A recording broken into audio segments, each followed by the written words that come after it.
cansados después del congreso, más cansados. Este siempre están cansados. Dios mío. Bueno, mis felicitaciones a todos en general, independientemente de lo que pudieron estar y lo que no pudieron estar. Excelente organización, excelente trabajo, excelente lo que presentaron, trabajo. Mis felicitaciones por apuntar por el aprendizaje, por intentar crecer hermoso congreso y muchísima participación.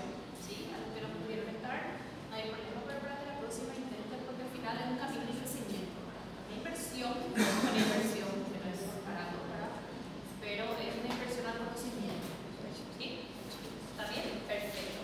Bien, vamos a retomar nuestras clases de respiratorio, chicos. ¿Está bien? ¿Sí? Nuestra fecha de parcial quedó para el 4. ¿Qué fecha fue? ¿Alguien recuerda nuestra fecha de parcial?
Disfonía. ¿Qué significa disfonía? ¿Qué significa? ¿Cómo? Exactamente. Y estridor laríngeo. El estridor laríngeo es un ruido respiratorio que sale a partir del laringe. Entonces, siempre que tengamos esta triada característica, vamos a hablar de CRUD, ¿sí? Y siempre que hablemos de CRUD, vamos a hablar de afectación laríngea. Tengo tos perunam, tengo disfonía y tengo estridor laríngeo en algún grado, estoy hablando de CRUD. Estoy hablando de CRUD, estoy hablando de afectación laríngea. ¿Sí? ¿Entendido? Bien. Dentro del CRUD tenemos las laringitis, las laringotraqueitis y las laringotraqueobronquitis. Dentro de estas tres, la más importante es la laringitis desde el punto de vista que tiene una mayor importancia y mayor tratamiento desde el punto de vista clínico inmediato. Bien, vamos a hablar un poquito de la laringitis. ¿Sí? Bien. Laringitis aguda. Síndrome caracterizado por la presencia de un grado variable de tos perruna, ¿sí? Afonía o disfonía, estridor laríngeo y, en caso severo, dificultad respiratoria. O sea, gira alrededor de la misma triada. ¿Se dan cuenta? Que gira alrededor de la misma triada. Laringitis, tos perruna, disfonía y estridor laríngeo. ¿Sí? Bien. ¿Por qué se produce esto? Porque hay una obstrucción en la laringe. Recuerden ustedes que la laringe está compuesta por las cuerdas vocales fundamentalmente, ¿verdad? ¿Sí? Cuando se produce un edema de esas cuerdas vocales es cuando se producen estas alteraciones. ¿Sí? Bien. Tenemos dos entidades clínicas más frecuentes dentro de esta misma laringitis.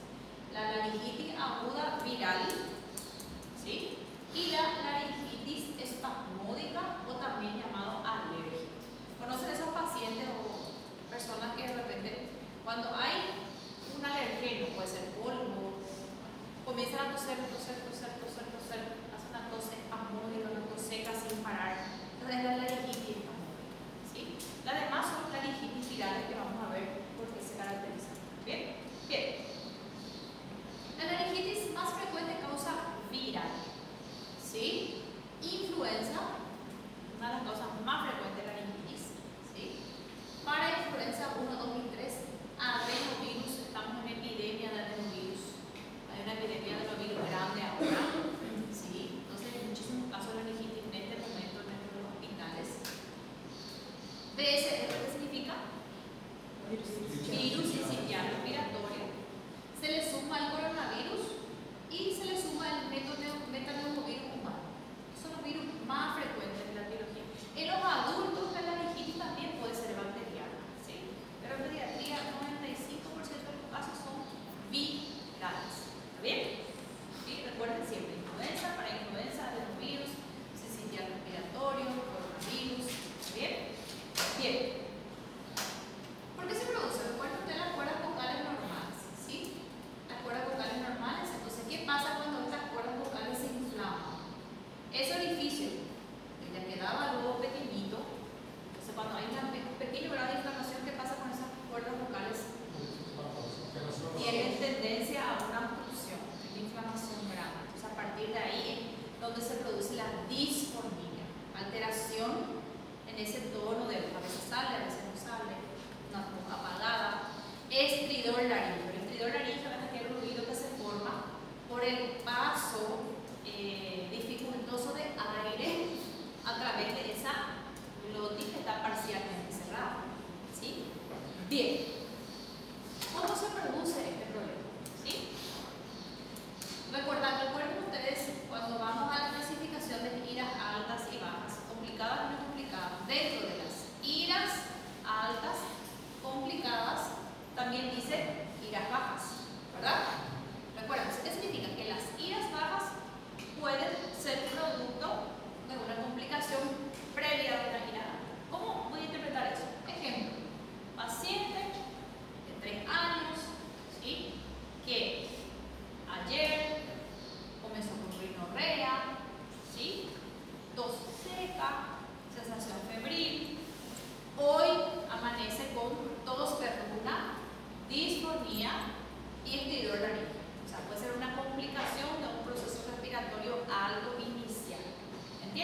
Entonces, ¿qué pasa? Ese virus que inicialmente produce proceso inflamatorio local, progresa y toma la laringe y produce inflamación a nivel de esa laringe. Entonces, a partir de ahí comienza el cuadro.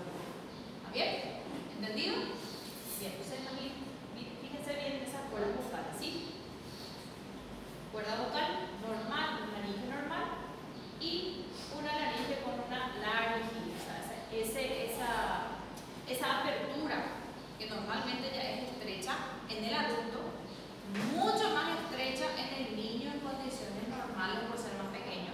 Ahora, súmenle que existe un proceso inflamatorio en esa laringe. Entonces, la tendencia a cerrarse es alta, ¿sí? Por esa inflamación. Bien. Bien, bueno, ¿sí? Edad más frecuente, entre 6 meses y 4 años. La edad más frecuente, 2 años, el pico máximo de afectación, ¿sí? En épocas de otoño e invierno, ¿sí? Puede estar precedido por un cuadro respiratorio alto, 12 horas antes, ¿sí?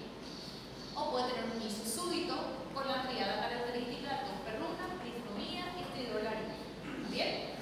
La intensidad del cuadro se evalúa con unas tablas, se llaman las tablas de Taussig y West. ¿Bien? Bien, vamos a mirar un poquitito. Esta laringitis se caracteriza a través de leve, moderada, severa y falla respiratoria. Bien, aquí está el protocolo. Laringitis, definición del caso según el ministerio, es una enfermedad respiratoria que se caracteriza por la triada característica, ustedes ya saben, ¿verdad? Bien, llega un paciente a mi consultorio, a mi urgencia, ¿sí? Desde la puerta yo estoy escuchando que viene una tos perruna, ¿sí? Ya entra una tos perruna, sí, laringitis. Llega el paciente para la consulta, veo y escucho que está en un periodo respiratorio, con dificultad respiratoria, ya puedo ser capaz de identificar sin tocar al paciente por el ruido una probable laringitis, ¿verdad? Bien, ¿qué hago con ese paciente? Tengo que evaluar según las escalas, tengo que clasificar. No basta solo con que yo sepa que es una laringitis. Tengo que clasificar leve, moderada o severa. ¿Sí? Para eso voy a utilizar las escalas. ¿Sí? Estas escalas tenemos que saber el nombre y saber qué parámetros clínicos evalúan, ¿verdad? Bien, la escala de Taussig y Wesley se utiliza para clasificar según niveles de severidad de la laringitis. ¿Cómo se usa? Se tiene en cuenta unos parámetros clínicos y se puntúa. Presencia de estridor, entrada de aire si hay una ocultación alterada o si hay una ocultación disminuida, ¿sí? Presencia no de cianosis, presencia no de retracciones si hay tiraje, ¿sí? El estado de conciencia, entonces voy puntuando eso para clasificar. ¿Está bien? ¿Para qué voy a clasificar? Para el tratamiento, ¿sí? Bien. Sí. Según mi escala de Taussig y Wesley, tengo menos de 3 puntajes, clasifico como laringitis aguda leve, ¿sí? Si tengo un puntaje entre 3 y 7, clasifico como moderada. Si tengo un puntaje entre 8 y 11, clasifico como severa. Y si tengo un puntaje mayor a 11, bueno, obviamente que ya una falla respiratoria inminente o queda como severa nada más. ¿Está bien? Bien.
¿Según qué? Sí, excelente. Entonces tengo un manejo ambulatorio. ¿Sí? ¿Qué tengo que hacer con estos pacientes? Dice, ambiente tranquilo, pautas de cuidado de la familia y prednisona por vía oral.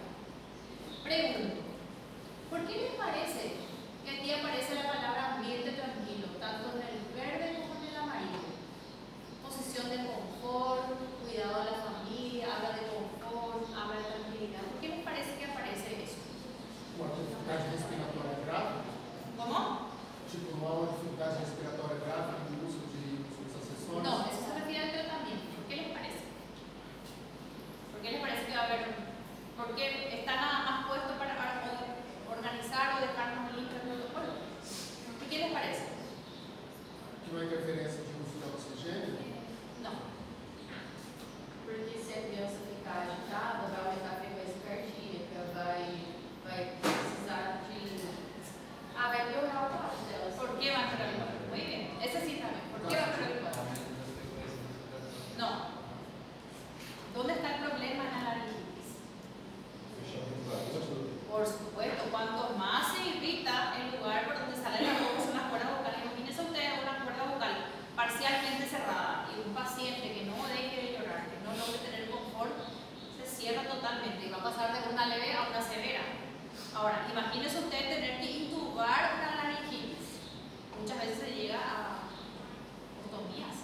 Imposible es intubar esa laringitis totalmente estrecha. Entonces, uno de los principales pilares del tratamiento de la laringitis es evitar o disminuir esa posibilidad que el niño llore. Por ejemplo, va a consultar también, por ejemplo, con un clínico, un neumólogo, con laringitis. ¿Qué le indica el neumólogo? Reposo vocal.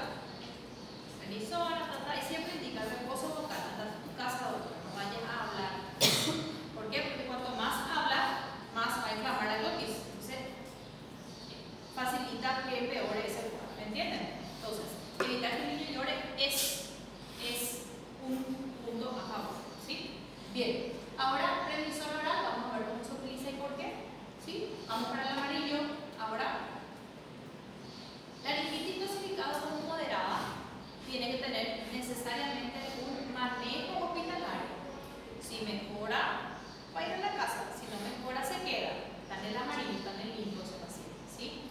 Bien, ¿qué voy a hacer con ese paciente? Nuevamente, ambiente tranquilo. Si el niño necesita el celular para no llorar, pues bueno, creo que acá es el único lugar donde le voy a autorizar, porque necesito que se calle, que se calme, ¿sí? Buscar confort de ese paciente, ¿está bien? Y dice, segundo pilar importante del tratamiento, nebulizaciones con adrenalina, ¿sí? Marcan, hincan, ¿sí? La única indicación real de nebulizaciones con adrenalina en pediatría es la laringitis. No existe otro diagnóstico que justifique. Antiguamente los adultos utilizaban nebulizaciones con adrenalina para el asma, por ejemplo. No se usa en pediatría. La única indicación de nebulizaciones con adrenalina es la laringitis. ¿Está bien? ¿Sí? Nebulizaciones con budesonide también. Segundo pilar, segunda elección. La primera, ¿sí? Segunda elección. Y luego tenemos el uso de prednisona oral o de dexametasona. Aquí ya puedo utilizar oral o parenteral. Va a depender del estado del paciente.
siempre que se puede utilizar la vía oral para los corticoides, se utiliza.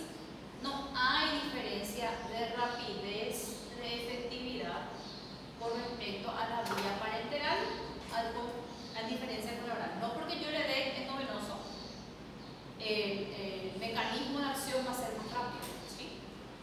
También hay estudios demostrados. ¿Qué se prefiere? Siempre que el niño pueda tolerar la vía oral, se prefiere el corticoide por vía oral. Prednisona, la dosis 1 a 2 miligramos kilo peso día en 2 dosis por 3 días. Paciente clasificado como laringitis aguda leve, se va a la casa con qué tratamiento? Prednisona por vía oral, ¿por cuántos días? Suficiente. Y el manejo de otra parte de otras medidas que la acompañan. Si está con fiebre, manejo de la fiebre, que lo saben, ¿verdad? Si está con dolor, manejo del dolor, que ya lo saben. Bien. Dexametasona. El protocolo hablaba aquí atrás de dexametasona en caso que no se pueda utilizar la prednisona. ¿Cuándo voy a utilizar? En caso que el paciente no tolere la vía oral, pues bueno, voy a tener que optar por la parenteral, ¿sí? El corticoide por vía parenteral que se utiliza es la dexametasona, 0,6 miligramos kilo, puede ser por vía intramuscular o por vía endovenosa, ¿sí? Bien. Luego tenemos la adrenalina nebulizada, ¿sí?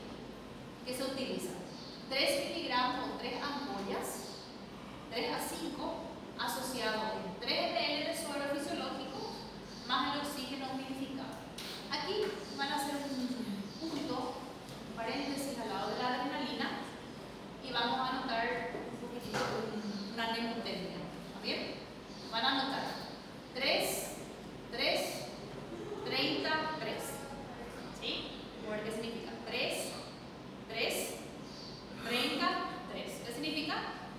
3 ampollas de adrenalina con 3 ml de suero a cada 30 minutos durante 3 meses. ¿Sí? Eso es un ciclo de nebulización de adrenalina. O sea, primera nebulización del paciente, voy a cargar 3 ampollas de adrenalina con 3 ml de suero, se nebuliza una vez, espera 30 minutos, vuelve a nebulizar, espera 30 minutos, vuelve a nebulizar hasta completar un máximo de 3 meses. ¿Sí? Entonces, cuando hablamos de ciclo de nebulización con adrenalina, recuerden un poquitito la mnemotecnia. ¿Entienden? ¿Entendido? Bien. Luego tenemos un budesonide que se puede utilizar. Siempre, siempre, siempre la adrenalina es de uso hospitalario. ¿Sí? El paciente, si le quieren mandar al paciente a la casa con nebulización, va a ser con budesonide, no con adrenalina. ¿Está bien? La adrenalina no se utiliza en la casa, es de uso hospitalario. ¿Sí? Bien, la dosis recomendada de budesonide es de hasta 20 kilos, se utiliza 20 gotas, son 2 miligramos, y más de 20 kilos se utiliza 40 gotas. Se mezcla con 3 ml de suero y se hace una nebulización. ¿Está bien? Bien. ¿Hasta aquí dudas? Vamos a seguir desglosando un poco. ¿Dudas? Bien. Ahora, ¿por qué la doctora Sonia utiliza adrenalina? ¿Por qué se utiliza adrenalina en las laringitis? A ver, ¿por qué se utiliza cada medicamento? ¿Sí? Bien, esta es la adrenalina. La presentación de la adrenalina es de 1 miligramo por cada ml. O sea, cada ampollita trae 1 miligramo. ¿Sí? Bien. ¿Para qué utilizamos? Se utiliza para los casos de laringitis por vía nebulizada, ¿verdad? En los casos moderados y graves. ¿Sí?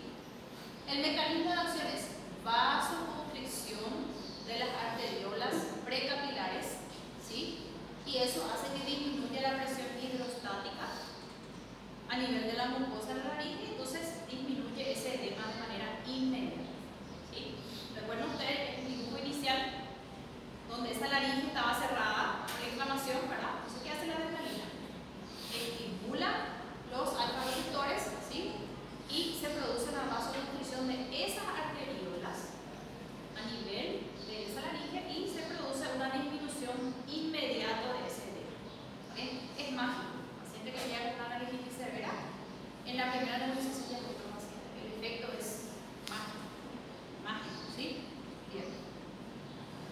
dosis, de una forma más elegante, es de 0,5 miligramos kilo, con un máximo de 5 miligramos, o sea, máximo 5 ampollas por nebulización se puede utilizar, pero con 3 es suficiente. Recuerden siempre para fines prácticos, 3, 3, 33, ¿verdad? ¿Sí?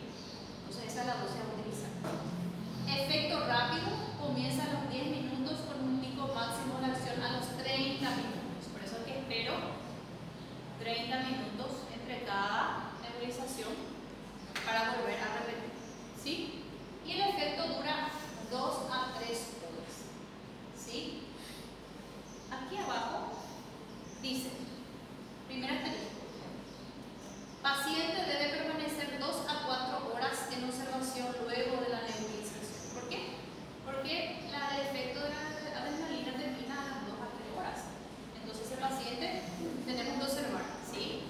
Por varias razones. No porque el uso de adrenalina a veces crea algunos efectos adversos, palidez, mucha taquicardia. Entonces ese paciente tiene que estar sí o sí 2 a 3 horas bajo observación para permitir su alta. Y recordar que este uso hospitalario. ¿Sí? Bien. ¿Dudas con adrenalina? ¿Dudas con el uso de adrenalina? ¿Preguntas? Bien? Doutora, mas Sim. por exemplo, se nas 3 vezes que a gente fizer e não obtiver um resultado que a gente espera, aí Sim. não Puedes hacer otra vez y ahí ya, si no mejoró, como amarillo, vamos a tener que acelerar. ¿Sí? Entonces esto ya medite ya internación. Entonces, si vos iniciaste tu primer ciclo como una moderada, vos tenés dos caminos, que después del primer ciclo sea esto, y lo más frecuente, ¿verdad? O puede ser esto. Si es esto, ya se sigue el siguiente protocolo. Ya se hace, en vez de dar por vía oral, se hace endovenoso, la de esa persona, ¿verdad? Y ya se ingresa al paciente. ¿Está bien? graças. Generalmente 95 a 98% de las veces es más. Muy pocas veces solemos ingresar, ¿verdad? Bien. ¿Y por qué usamos corticoides? ¿Sí? ¿Qué hacen los corticoides? Son antiinflamatorios, ¿sí?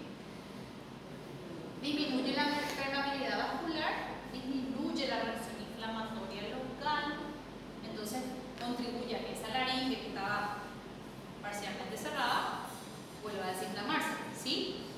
Bien, los corticoides nebulizados como la budesonida demostraron utilidad a dosis de 2 miligramos independiente de la edad. Fíjense en eso, que aquí dice, independientemente de la edad, hasta 20 kilos ya da 2 miligramos. Entonces, se puede utilizar por dosis segura. ¿Está bien? Bien. El corticoide que más se utiliza en pediatría para los casos de meningitis es la dexametasona, ¿sí? Por su potencia y por su duración, ¿sí? La dosis es de 0,6, 0,6 la que más utilizamos, ¿sí? En caso de que no se pueda utilizar la vía parenteral, recordar que tenemos la vía oral, ¿verdad? Que es la prednisona o también la prednisolona que ya lo mencionamos, ¿sí? Bien. ¿Hasta aquí dudas con esto? Bien. Laringitis leve, manejo, ¿cuál sería? Laringitis leve. Laringitis leve, clasificado como leve.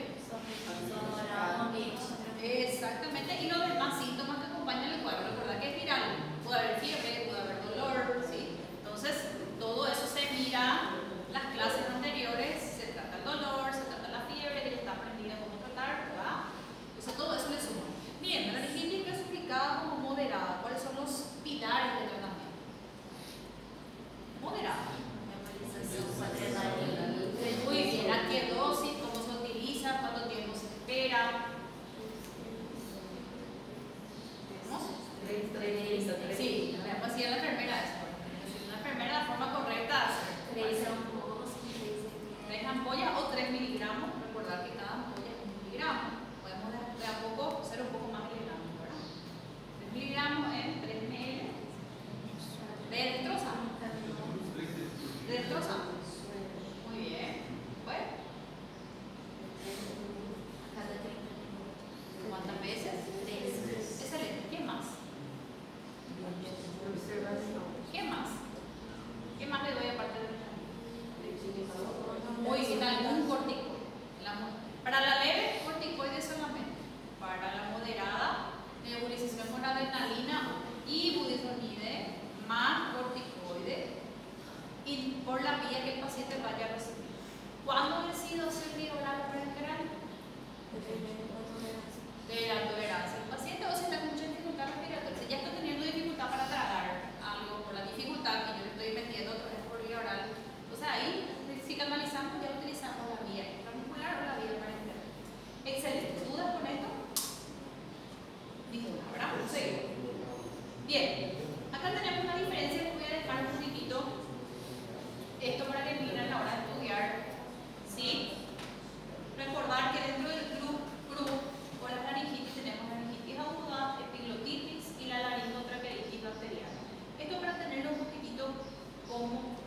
respiratorio. Así que bronquiolitis también aprendida.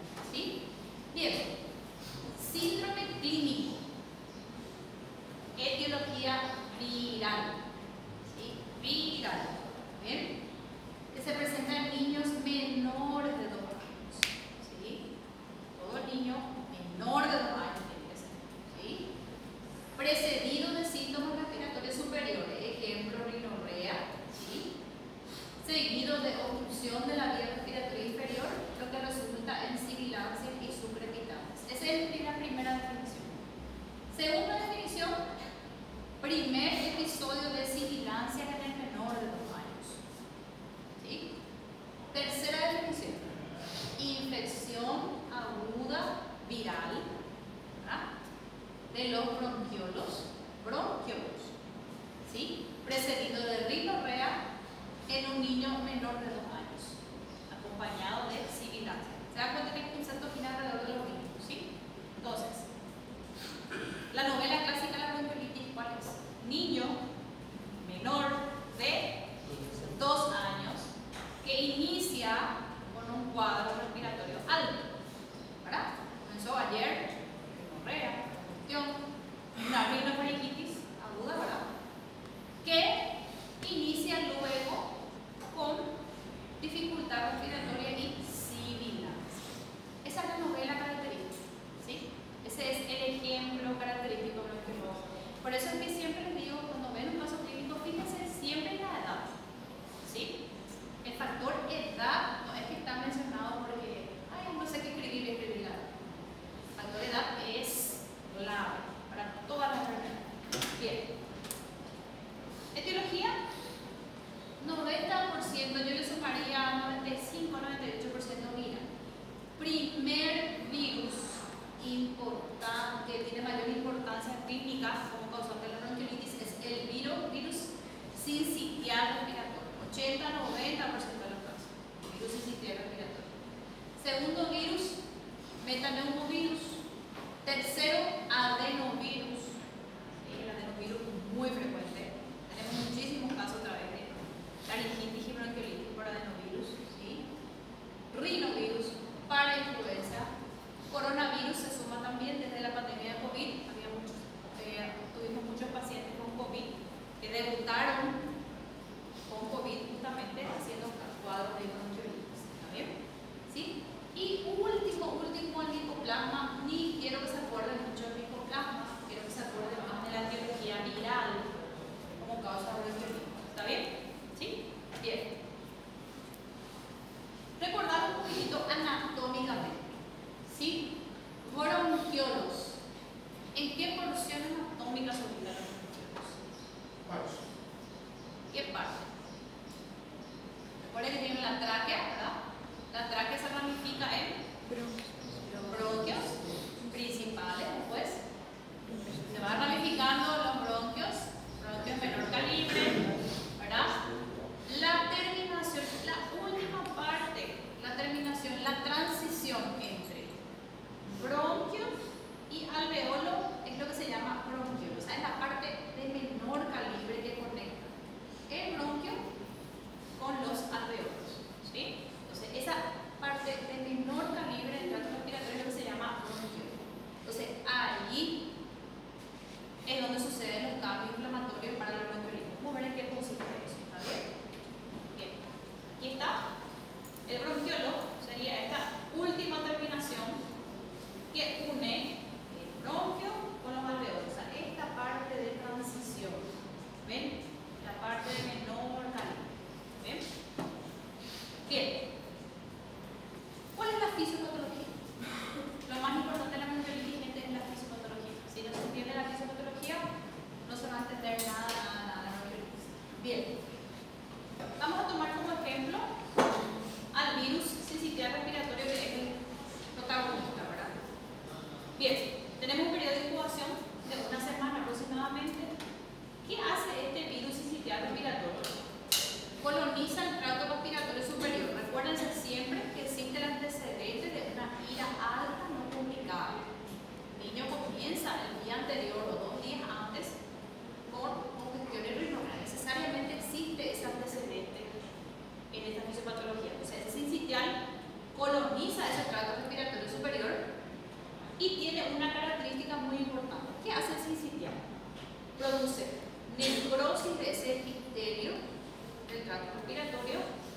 destruye las células ciliadas. ¿Sí? ¿Qué función cumplen las células ciliadas en el trato respiratorio? Ustedes que saben mucho de neumología, creo que estaban en la liga de neumología. O sea, ¿qué función cumplen las células ciliadas? ¿Producción? No, producción no. Ela protege as Ciliada, ¿por qué tiene cilios? Para barrer. Entonces las células ciliadas lo que hacen es sacar la secreción de abajo para eliminar. Entonces imagínense, primera afectación fisiopatológica, ese sincitial pela, saca todos esos cilios. Entonces, ¿qué pasa? Toda esa secreción se acumula. Primer aspecto fisiopatológico importante, destrucción de las células ciliadas. Aparte de destruir las células ciliadas, aparte de producir necrosis de ese epitelio que está pelado, está prácticamente pelado, ¿sí? Produce proceso inflamatorio intenso. O sea, se produce inflamación que no se puede sacar, pero no hay células ciliadas, ¿verdad? Bien. Súmenle edema de la submucosa. O sea, hay un componente inflamatorio y secretorio importante a nivel del bronquiolo. Imagínense otra vez que es una estructura de menor calibre, ¿verdad? Bien. Dice formación de moco y obstrucción de estos bronquiolos. ¿Sí? ¿Bien? ¿Qué pasa? Se obstruye, entonces hay entrapamiento de aire, colapso alveolar, hay hipoxia, dificultad respiratoria, hay hiperinsuflación, atelectasia y sibilancia. O sea, moraleja, ¿cuál es el componente fisiopatológico más importante de la bronquiolitis? ¿Qué es lo que más les llama la atención de este aspecto fisiopatológico? ¿Qué es lo que más les llama la atención? ¿Cuál es la idea central? A ver si alguien captó algunas cositas. ¿Cuál es el principal problema o componente fisiopatológico que se produce en esta bronquiolitis? La obstrucción, la destrucción de las células ciliadas. ¿Y qué trae como consecuencia eso también? Un acúmulo de secreción. O sea, el principal componente fisiopatológico de la bronquiolitis es la presencia de secreciones, ¿sí?, que obstruyen ese bronquiolo. ¿Sí? ¿Está bien? Secreción. ¿Por qué? Porque se produce y porque no se puede eliminar. Bien, vamos a ver un poquito qué consecuencias trae esto y qué aspectos son a considerar a la hora de tratar. ¿Está bien? Bien. Recordar un poquitito signos de dificultad respiratoria en niños. ¿Recuerdan esto? ¿Sí? ¿Cuáles son los signos de dificultad respiratoria en niños? Aleteo nasal, cianosis, presencia de mirajes, ¿verdad? Polimea, sibilancias, recuerden las frecuencias respiratorias anormales, ¿sí? Bien, ya lo vimos también. Ahora, tengo un paciente con sospecha de bronquiolitis, ¿sí? Sospecha de bronquiolitis por la clínica, por la edad, ¿sí? Bien, ahora, tengo que establecer mi escala de puntuación. Todo tiene escala de puntuación en pediatría, pero todo tiene que ser objetivo, ¿sí? Esta escala de puntuación se llama escala de TAL, ¿sí? T-A-L, TAL. ¿Bien? Esta escala de puntuación va a clasificar a la bronquiolitis en leve, moderada o grave o severa, ¿sí? ¿Para qué me sirve esta clasificación? ¿Para qué me va a servir esta clasificación? Para definir el tratamiento. O sea, necesariamente tengo que hacer. Bueno, ¿por qué la doctora Sonia quiere que hagamos? Porque es para el examen. No, necesariamente tengo que hacer porque esto me va a definir el tratamiento. Bien, ¿cómo se hace la escala de TAL? Se establece puntuación de acuerdo a lo que yo encuentro para el paciente. Anteriormente, esto nosotros teníamos que saber toditos de memoria. Tenemos de internos y residentes, ¿verdad? Hablando ya de cuántos años atrás, para no decir mi edad, ¿verdad? Y ahora ya básicamente tienen mucho acceso. Entonces, de repente un paciente y miro las escalas. Incluso ya hay aplicativos donde yo escribo el nombre de la enfermedad y me aparecen las escalas y voy puntuando. Y ya hay calculadoras de puntuación ahora. Anteriormente este era no. Y ahí, ¿verdad? Pero bueno, igual tiene que saber el nombre de la escala. ¿Qué parámetros se utilizan en esas escalas? ¿Sí? No, yo no voy a preguntar si tiene tanto puntaje para cada cosa. No, me interesa interesa el nombre de la escala y me interesa que sepan la utilidad de las escalas. ¿Entendido? ¿Sí? Bien, entonces voy a establecer mi puntuación y nuevamente mi cuadrito semáforo, ¿verdad? Bien, clasificación y gravedad de manejo de la bronquiolitis en la escala de tal, ¿sí? Bien, leve, menos de 5 puntos, ¿sí?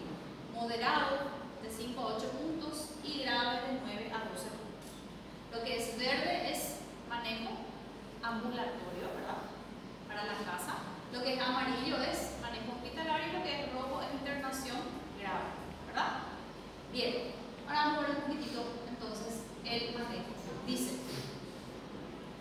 para casos leves, obviamente manejo ambulatorio, ¿sí? Enseñar a los familiares a reconocer signos de alarma. ¿Por qué tengo que enseñar a reconocer signos de alarma? Para saber cuándo tiene que regresar, ¿verdad? Porque viste que va a tener un manejo ambulatorio, tengo que también decirle a la mamá, señora, vas a hacer en tu casa esto, esto y esto, pero vas a regresar si hay signos de alarma. ¿Cuáles son los signos de alarma? ¿Está bien? Pintado, subrayado, enseñar cómo aspirar secreciones nasales, ¿sí? Aspiración de secreciones nasales es el punto más importante en el tratamiento de la bronquiolitis. ¿Recuerda usted cuál es el aspecto fisiopatológico más importante? La presencia de secreciones. ¿Cómo se hace esta aspiración? ¿Cómo les parece que se va a hacer esta aspiración? Cualquier dispositivo que se disponga para aspirar nariz. Ahora existe una cantidad, incluso hasta esto que se vende con pila y que se aspira secreción. Cualquier dispositivo que esté al alcance de la mamá y que sepa utilizar. La importancia es aspirar la secreción, ¿sí? Bien, lactancia materna, posición semisentada y control cada 24 horas. Esto súmele control de los síntomas. A ver si el paciente está con fiebre, se maneja la fiebre, si el paciente está con dolor, se maneja el dolor. Sí, básicamente ustedes miran el protocolo de manejo y dicen nada, ¿verdad? Nada, aparentemente nada, pero no es así. Vamos para el moderado, ¿sí? Bien, aquí es manejo en el servicio, ¿verdad? Posición cómoda, nuevamente habla de dar confort al paciente. ¿Por qué les parece que la bronquiolitis haya que dar confort al paciente? Porque tenemos que evitar que ese paciente se altere. Posición cómoda en brazos de la madre, posición de confort. ¿Por qué les parece? Broncoaspirar. No. ¿Por qué? Todo tiene un porqué. El protocolo está perfectamente escrito por cada uno. ¿Por qué les parece? Claro, y aparte con el llanto. Cuanto más llora el niño, ¿qué se acumula? Secreciones. Y la secreción ya es un problema. Eso es importante.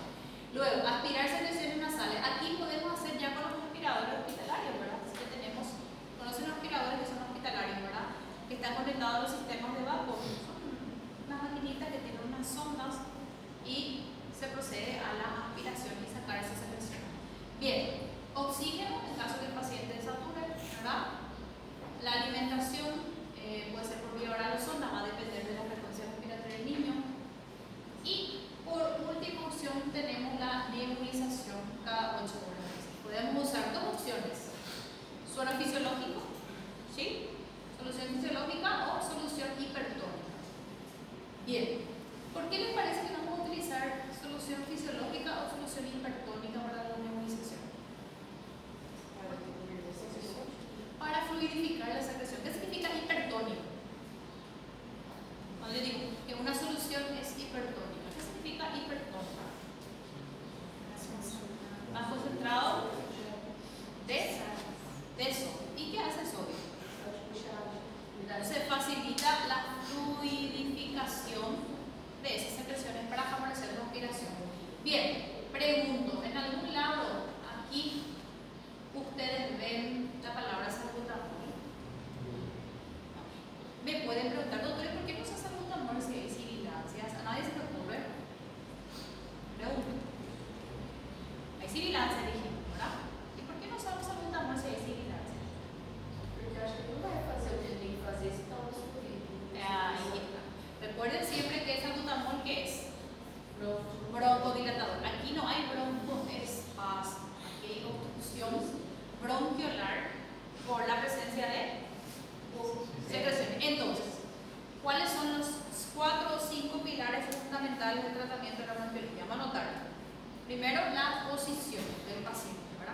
Paciente con dificultad respiratoria o con secreciones, ¿en qué posición debe estar? Semisentado, en posición de olfateo. ¿Qué significa olfateo? Esto. Si ustedes ponen un paciente de 2 meses en posición semisentada, ¿cómo se va a sentar? ¿Qué va a pasar con esa vía que está fluida aquí? ¿Qué va a pasar? Mayor fluido. Semisentado en posición de olfateo. Muy bien. Bien, ¿qué más? Oxigenación, ¿verdad? Es otro pilar. Si es que el paciente tiene necesidad o requerimiento de oxígeno, se oxigena por cualquier vía. Bien. Aspiración, ¿verdad? ¿Cierto? La aspiración es un pilar más importante del tratamiento de la bronquiolitis. Bien. Hidratación. Recordar que un paciente que cuanto más el paciente se hidrate, más favorece la eliminación de las secreciones. Esa hidratación puede ser por vía oral o parenteral. Va a depender de la condición del niño, ¿verdad? ¿Sí? Y por último, la nebulización. ¿Sí? ¿Está bien?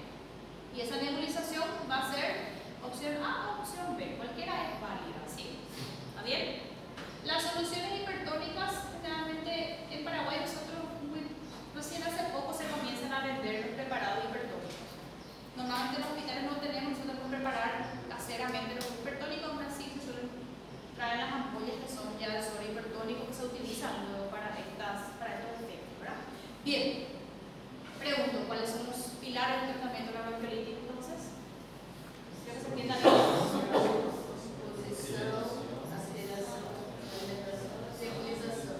Excelente. Y acuérdense siempre que van a mencionar la nebulización. Bueno, y para la grave, gente, es básicamente lo mismo, todo eso es lo mismo, solamente que aquí la oxigenación ya va a depender de la vía que se utilice. Muchas veces no mejoran, llegan a la intubación, ¿verdad? Y son pacientes ya catalogados como graves, entonces el manejo ya es a nivel hospitalario de cuidado intensivo. ¿Está bien? Bien. ¿Hasta aquí dudas con bronquiolitis, por favor? ¿Ninguna? Sí. Bien, signo de alarma. Cuando la mamá debe volver, cuando tenga cualquier situación. Paciente clasificado como leve, ¿verdad? Fue a la casa con medidas generales. Esa misma cosa que ustedes escribieron es lo mismo que escribirle a la mamá. Semisentado, apuntarle así a aspirar cada tanto, todo eso, ¿verdad? Bien, ¿cuándo va a volver? Cuando hay signos de gravedad. ¿Cuáles son? Dificultad respiratoria, no logra mamar, ¿sí? Fiebre que no pasa, paciente con deshidratación, o sea, cualquier situación que ustedes consideren que sea de gravedad amerita que la mamá regrese inmediatamente. Bien, factores de riesgo para formas graves, ¿sí? Hay pacientes que pueden pasar rápidamente de una leve a una severa, ¿sí? Cualquier condición, menores de 3 meses, desnutridos graves, prematuros, riesgo social, ¿sí? ¿Qué es riesgo social? Sin lactancia materna, ¿sí? Que viven muy lejos del puesto de salud, cualquier condición de riesgo, ¿sí? Bien, ¿hasta aquí dudas con la bronquiolitis? Bien, a partir de este año, Paraguay compró la vacuna para la bronquiolitis, que es Iservimab, ¿verdad? Disminuyó en un 60% la mortalidad y 80% los ingresos hospitalarios por necesidad respiratoria. Entonces, se aplica como la antigripal, ¿sí? Se aplica de enero a julio a todos los nacidos en esa fecha, entre enero y julio, en una sola dosis, ¿sí? Tem um limite entre uma aspiração? ¿Cómo? Tem um tempo limite entre uma aspiração? Las veces que sean necesarias. Si hace falta cada 15 minutos, cada 15 minutos. Se saca. ¿Ven secreción? Se saca. Por la vía más efectiva que tenga, ¿verdad? ¿Sí? Aspectos importantes de la bronquiolitis, ¿sí? Adrenalina nebulizada no se recomienda de rutina. No se utiliza. Van a ver que algunos pediatras o médicos antiguos utilizan adrenalina nebulizada en la bronquiolitis, ¿sí? Algunos protocolos antiguos utilizaban antes porque disminuía un poquitito el edema, ¿verdad?